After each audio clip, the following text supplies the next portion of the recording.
Prezados irmãos e prezadas irmãs, estamos diante de mais um estudo da Escola Bíblica Dominical da Igreja Evangélica Congregacional do Largo do Tanque. E nós hoje estaremos continuidade no nosso estudo da Escola Dominical e, por sinal, é a última lição da revista. Nós estamos hoje com a lição 13, a ressurreição de Jesus. E para nós iniciarmos esse estudo, vamos primeiramente dirigir a Deus em oração, pedindo a sua bênção para este momento. Senhor Deus e Pai, muito obrigado por esse dia, obrigado pela tua graça, a tua misericórdia, o teu amor, o teu perdão. Obrigado porque o Senhor tem cuidado de nós, tem nos abençoado. Agora nós pedimos, Senhor, tenha misericórdia de nós, perdoe nossas faltas, nossas fraquezas, tudo aquilo que fazemos que não te agrada. E que, Senhor, nós possamos agora, neste momento, Pai, do estudo da tua palavra, Senhor, que o Senhor possa dar-nos discernimento, sabedoria, Senhor, para compreendermos a tua palavra e assim sermos edificados por ela. Abençoe que o teu Santo Espírito venha fazer-nos compreender, venha nos ensinar a cada dia, para assim que nós crescermos na graça e no conhecimento da tua palavra. Isso é que nós pedimos e te agradecemos, em nome do Senhor Jesus. Amém. Então, meus irmãos, vamos dar início ao nosso estudo, que o título hoje da lição é a ressurreição de Jesus, a vitória sobre a morte. Aí tem lá no texto áureo, da revista, que diz: se Cristo não ressuscitou, logo é vã a nossa pregação, e também é vã a nossa fé. Isso está lá em 1 Coríntios 15, 14. E antes de entrarmos na ressurreição, vamos aprender aqui o que diz sobre o objetivo da lição. Qual é o objetivo? Descrever o relato da ressurreição de Jesus e levar o aluno a compreender os fatos como dignos de aceitação por serem verdadeiros, provando a importância da crença na ressurreição para os cristãos. E nós agora temos as leituras diárias, que é 1 Coríntios 15, e no versículo 12 ao 19. Então vamos ler no capítulo 15, do versículo 12 ao 19, o que diz? Diz o seguinte: ora, se pregamos a Cristo que foi ressuscitado dentre os mortos, como disse alguns de vós que não há ressurreição de mortos? E se não há ressurreição de mortos, também Cristo não ressurgiu.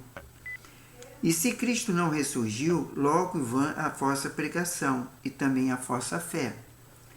Somos considerados como falsas testemunhas de Deus, pois testificamos contra Deus que ressuscitou a Cristo, o qual, porém, não ressuscitou, se, na verdade, os mortos não são ressuscitados. Pois se os mortos não são ressuscitados, também Cristo não foi ressuscitado. E se Cristo não foi ressuscitado, vã é a vossa fé, e ainda permanecei nos vossos pecados. E também os que dormiram em Cristo estão perdidos.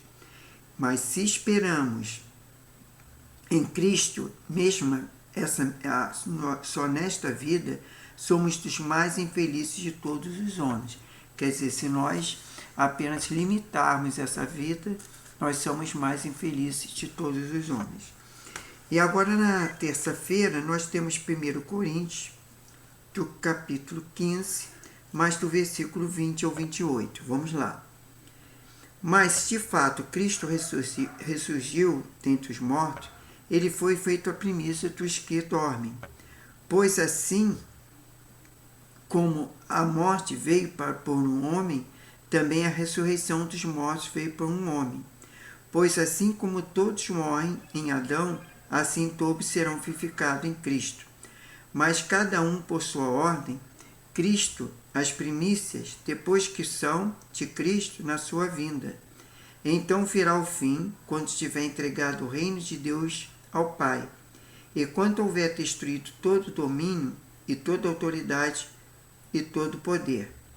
Pois convém que ele reine até que haja posto todos os inimigos debaixo dos seus pés. Ora, o último inimigo que há de ser destruído é a morte. pois todas as coisas sujeitam debaixo de seus pés, mas, quanto diz todas as coisas, lhe estão sujeitas, claro, que se excetua, aquele que lhe sujeitou a todas as coisas.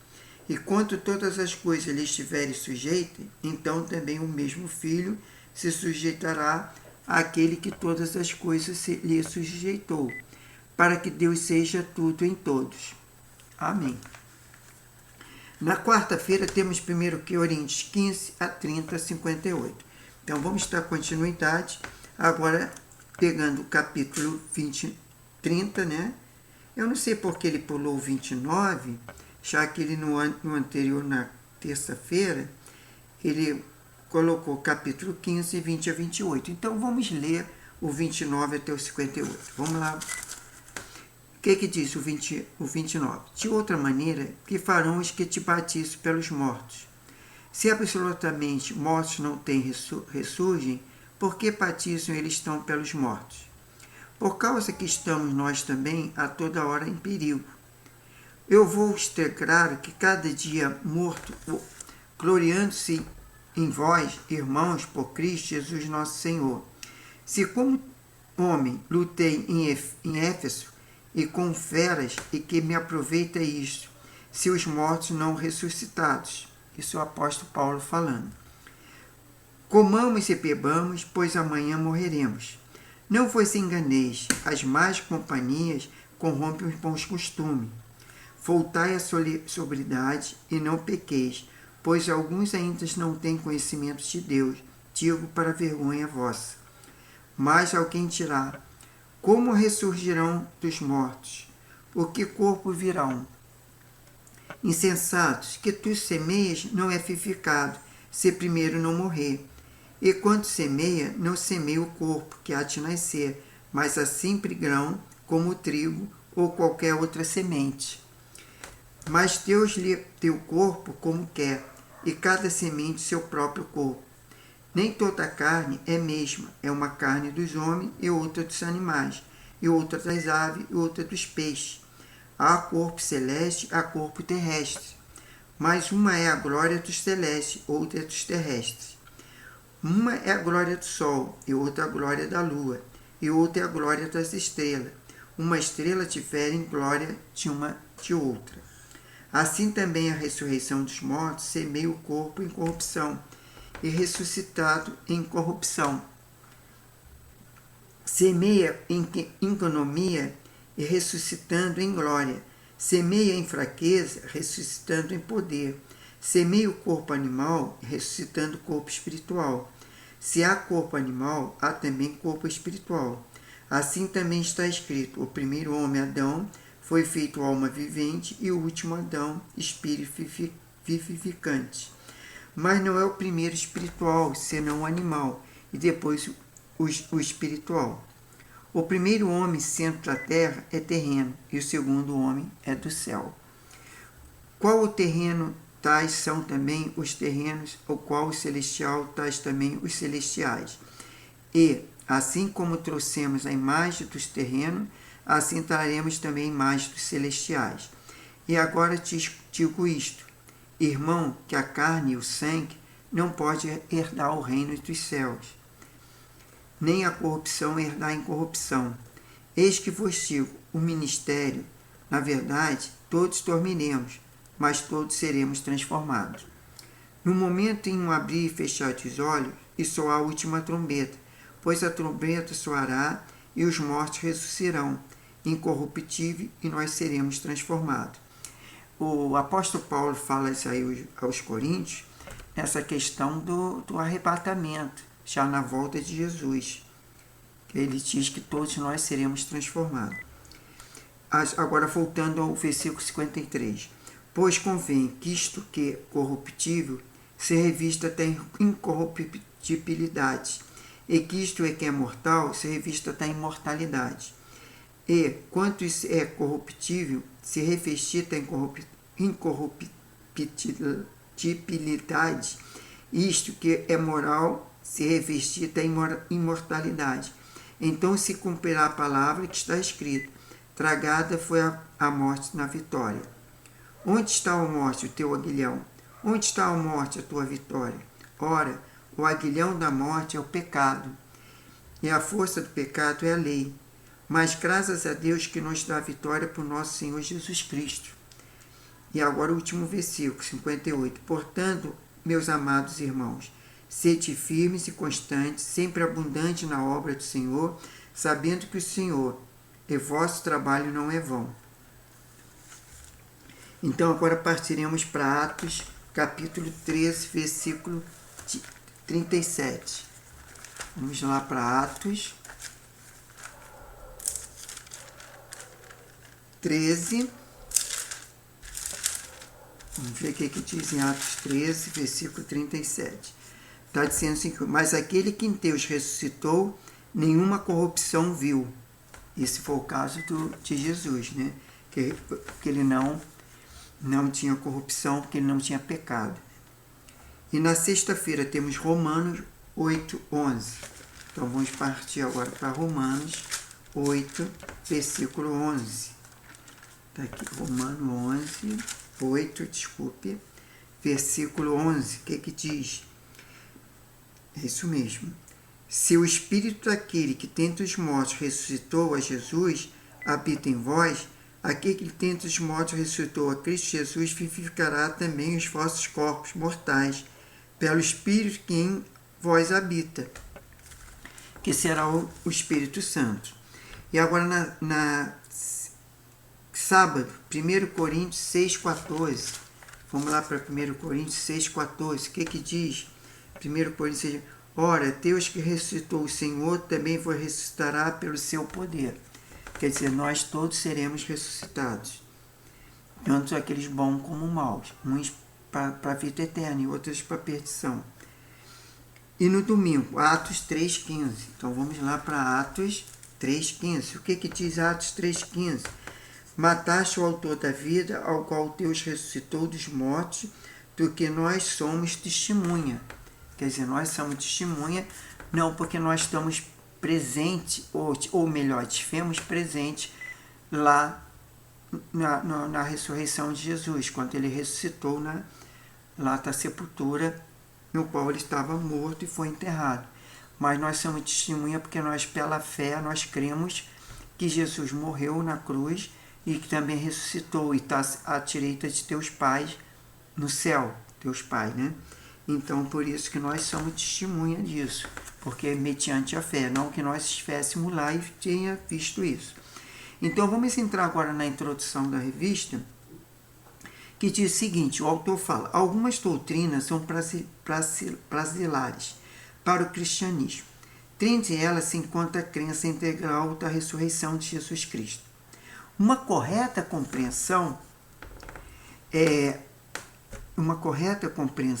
acerca da validade do relato bíblico sobre a ressurreição, que é fundamental.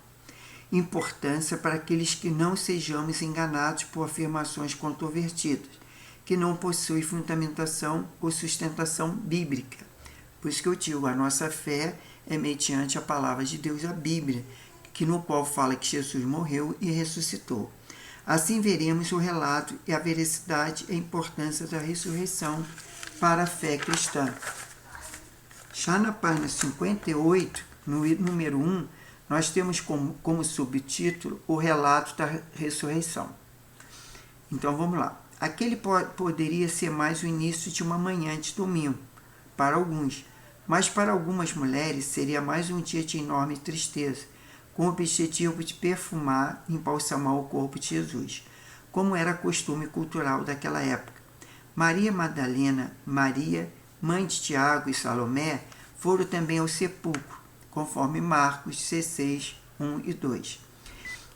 Elas deveriam saber o perigo que estava correndo. O bispo J.C.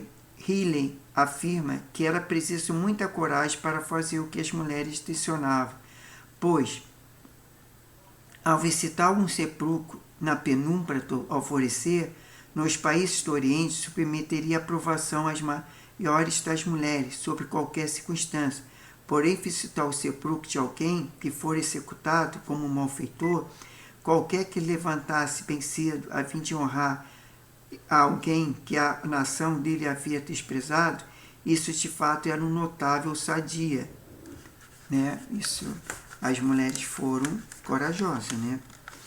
E aí diz que na revista de, entre aspas, a história ficaria incompleta se Jesus não houvesse ressuscitado. É verdade. Continuando, mesmo sabendo que esperava por elas, correm para lá. Impulsionadas pelo amor a Cristo, ao chegarem, houve um primeiro momento de espanto. Pensava anteriormente que encontraria dificuldade para a remoção da pedra do túmulo, conforme Marcos 16, 3, 4. Mas viram que já estava removida. Sofreram antecipadamente por causa de algo que ainda não havia acontecido. Quantas vezes agimos assim também, né? O sofrimento antecipado daquelas mulheres foi em vão, pois alguns momentos depois outra surpresa ocorreu. Um jovem vestido de branco, um mensageiro enviado por Deus, trouxe àquelas mulheres uma surpresa ainda maior. O anjo anunciou que o corpo de Jesus não estava mais ali, pois ele havia ressuscitado, conforme Marcos 16, 5 e 6. Assim, foram instadas a irem aos discípulos e anunciarem que havia presenciado, mas o medo as impediu, no princípio, de contarem a alguém que tinha visto, conforme Marcos 16, 7. Aí, número 2 da página 58, tem outro subtítulo, que é a veracidade da ressurreição. Trata-se, para nós, de um fato inconteste da história de Jesus, conforme Atos 4, 10. Consideramos anteriormente a importância do seu sofrimento e morte, mas a história não parou por aí. Ousamos afirmar que a história ficaria incompleta se Jesus não houvesse ressuscitado. É bem verdade que existe questionamento no tocante à veracidade da ressurreição de Jesus. O relato de Mateus sobre a ressurreição já nos advertia sobre isto, ao relatar a previsão de alguns sacerdotes e fariseus no pedido a Pilatos para que fosse guardado o túmulo de Jesus, conforme Mateus 27, versículos 62 a 66. Além disso, houve suborno dadas aos guardas do túmulo para que a história do roubo do corpo fosse sustentada, conforme Mateus 28, versículo 11 ao 15. Muitas objeções são levantadas acerca do fato, mas tantas outras posições podem ser aqui levantadas em favor da veracidade desse episódio.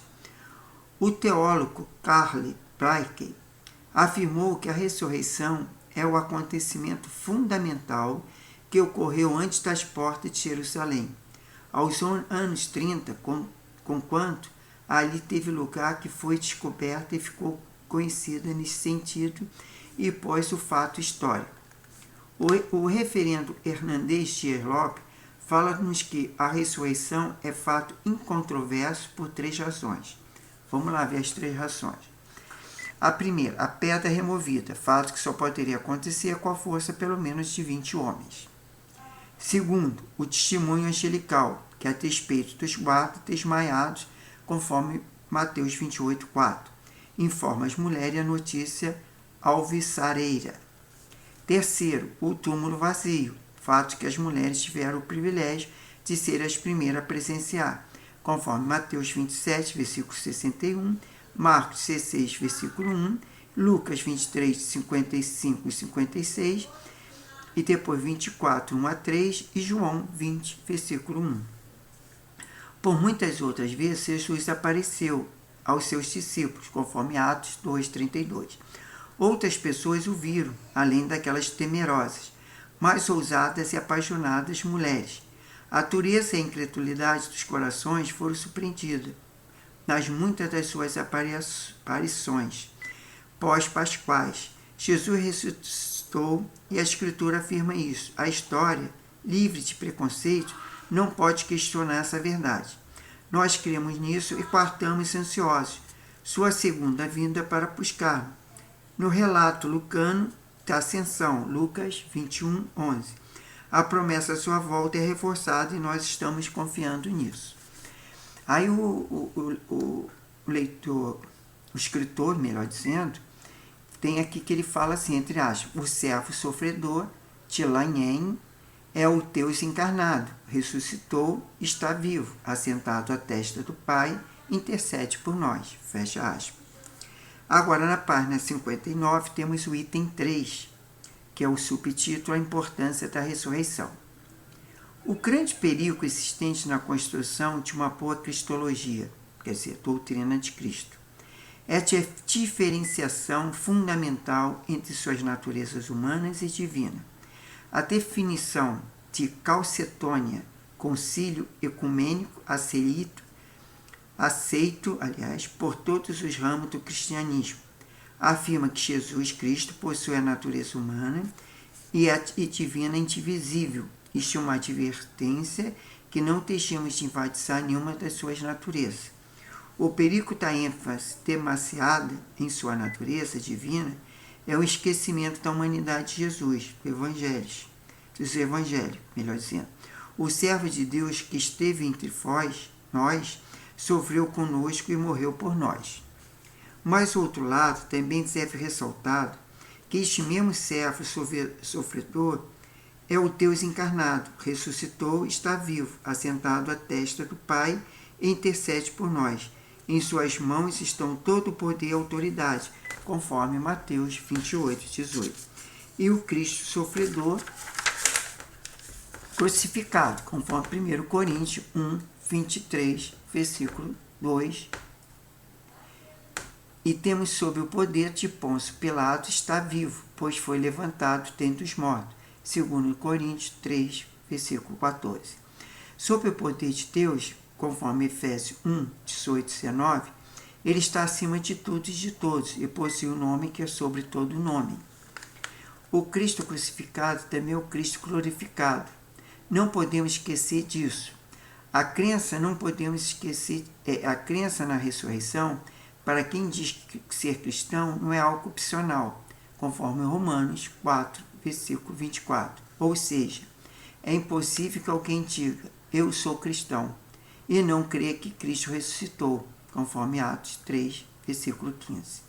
No capítulo 15 de sua primeira carta aos Coríntios, o apóstolo Paulo, que já havia visto o próprio Cristo ressurreto, fez uma espetacular apologia acerca da importância da ressurreição de Jesus, chegando a asseverar que, entre aspas, se Cristo não ressuscitou, é vã a nossa pregação e vã a nossa fé. Fecha aspas. Isso está lá em 1 Coríntios 15, versículo 14. Até mais, a passagem narrada por Marcos possui uma mensagem consoladora, pois o Cristo é ressurreto e é o Deus da restauração. É o Deus que vai à nossa frente. É aquele que nos enche espanto e santo tremor. Desculpe. Conforme Marcos 16, versículos 7 e 8. Não precisamos mais temer a ninguém, precisamos apenas nos encher de santo temor a Deus, pois Ele nos promete restauração, vitória sobre a morte e a esperança de um futuro glorioso, na sua santa presença. Antes de entrarmos na conclusão, a gente vê a importância da ressurreição de Jesus, porque na volta de Jesus, que ele voltará, essa é uma promessa, está na palavra de Deus, e Deus cumprirá toda a sua palavra, nos garante que todos aqueles que morreram, que nossos parentes, e nossos familiares, todos aqueles que já partiram, eles todos serão ressuscitados. Claro que aqueles que morreram em Cristo, aceitando Jesus como Senhor e Salvador da sua vida, mesmo assim, não esses estarão garantidos a vida eterna. Mas aqueles que não partiram, não aceitaram a Jesus, a gente entende também que eles vão ter uma oportunidade, porque vai ter um tribunal no qual Deus julgará todas as pessoas. Então, aquelas pessoas que muitas vezes, por ignorância ou por problemas mentais, ou até mesmo aqueles índios, às vezes lá do interior do estado, né? Aquelas pessoas que nunca ouviram falar de Jesus, não teve ainda a oportunidade de conhecer a maravilhosa graça, a consolação do Espírito Santo, né? A palavra de Deus, no qual a gente crê, a gente tem fé porque nós cremos, mas foi através da pregação da palavra, foi através de oração que nós nos convertemos. Mas essas pessoas, elas muitas vezes não tiveram oportunidade. É bem verdade que a palavra de Deus diz que todos são indesculpáveis, né? Que sabemos que a palavra de Deus hoje, até com a internet, ela é pregada para todos. Por mais que seja proibido, sempre as pessoas acabam tendo acesso à palavra de Deus, né? Porque a Bíblia é um livro é que mais se vende no mundo inteiro. Eu posso até dizer que é um livro talvez mais lido no mundo inteiro. Então o que acontece? É bem verdade, mas pode acontecer de pessoas que não ouviram a palavra de Deus ainda, né? Até por um problema que muitas vezes foram pregadas, mas ela não tem um discernimento, não tem uma capacidade intelectual ou mentalmente para compreender que Jesus Cristo é o Salvador, é o Senhor, né? Que Ele é o caminho, a verdade e a vida. E esse será julgado, mas Deus sabe todas as coisas. Por isso que nós nunca podemos dizer que aquela pessoa não será salva, né? Às vezes a pessoa não aceitou Jesus, mas a gente também não sabe se no último momento da sua vida aqui na Terra ela aceitou a Jesus. E aí, se a gente assim pensar que ele tem que ser batizado ou alguma coisa mais, porque tem que enfrentar a escola dominical ou enfrentar a igreja, ele não estará salvo, isso não é verdade, porque o homem que estava do lado de Jesus na cruz, ele creu naquele momento, ali está a sua morte, né? Ele também estava pregado na cruz, e Jesus mesmo falou, hoje mesmo estará comigo no paraíso. Quer dizer, hoje mesmo, aquele momento mesmo, né? Ele foi salvo. Enquanto o outro estava escarnecendo Jesus, né? Blasfemando contra Deus, ele não foi salvo. Acredito sim, que o mais a gente não sabe também se depois ele ali chegou a se arrepender. Então isso a gente não precisa se preocupar com isso, porque na verdade é Deus que sabe todas as coisas. Ele é onisciente, onipresente e onipotente, ele sabe de todas as coisas. E pela sua onisciência ele conhece todas essas pessoas e sabe o que passa no pensamento de todas as pessoas. Então, é claro que aquele que fizer a obra, aquele que está com Cristo, que é um discípulo, né? Ele entregou sua vida por Cristo aqui na terra, ele vai receber um galardão, ele vai receber a coroa. Isso aí é a promessa de Deus, que a nossa obra não é em vão. Então vale a pena, porque às vezes a pessoa pode pensar, bom, então eu não vou aceitar Jesus agora não, eu deixo para o final da minha vida, mas pode não ter uma oportunidade, porque a morte vem, a gente nunca sabe quando que ela vem. E aí se não tiver a chance de se arrepender, né, pode ser condenado. Então, Deus, assim, no seu julgamento, ele pode ser, olha, você teve a oportunidade a sua vida inteira, você não aceitou, você não procurou, né? Então, o que aconteceu? No último momento, você esqueceu, não teve oportunidade, e aí? Né? Então, é aquele detalhe. Então, temos que, o mais rápido possível, acreditar que Jesus morreu por nós, pelos nossos pecados, e mais ressuscitou, e vivo está e voltará para buscar a sua igreja, entendeu? Que é a noiva. A noiva é a igreja de Cristo. Ele é a promessa dele e isso ele cumprirá. Então vamos partir para a conclusão. A conclusão diz: o acatecismo exagerado tem levado muitos, até mesmo alguns dizem cristão, a ter se acreditar de princípios fundamentais do Evangelho. Um desses princípios é a ressurreição de Jesus. Por causa da ressurreição, nossa esperança não é vã. Por causa da ressurreição, nossa pregação não é inútil.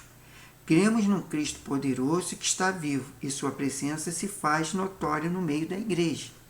O túmulo vazio é a expressão visual de nossa pregação e a prova da derrota de Satanás é a certeza da vitória da igreja triunfante. Aleluia.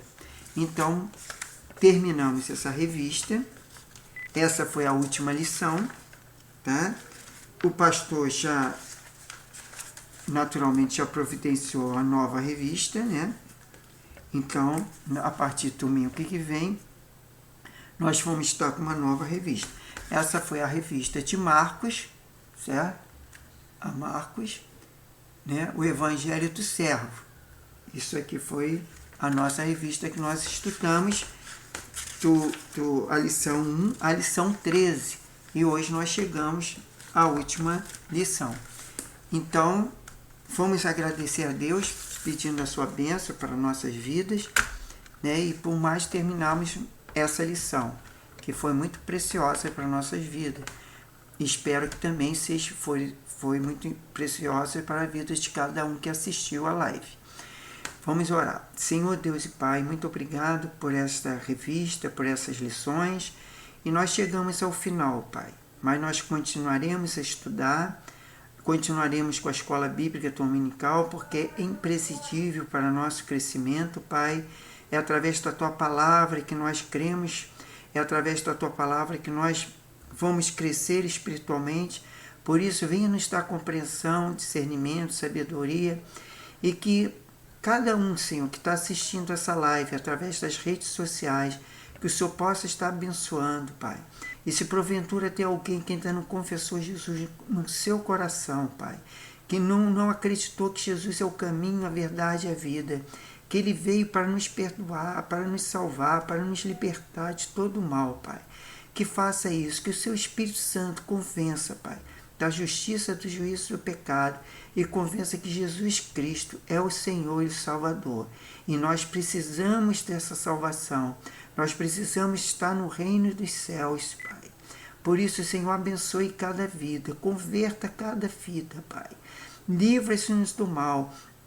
E porventura, Pai, se tiver alguém assistindo essa live e tiver algum familiar, algum parente, algum amigo, Senhor, alguma amiga, Senhor, que ainda não aceitaram Jesus, Pai, mas que possamos ser instrumento nas Tuas mãos, que essas vidas venham ser alcançadas, Pai, pela Tua graça, Tua misericórdia, e que o Senhor venha salvá-las, Senhor, libertá-las de todo mal, porque a Tua palavra diz que conhecereis a verdade vos libertará, e Jesus Cristo é verdade, Pai.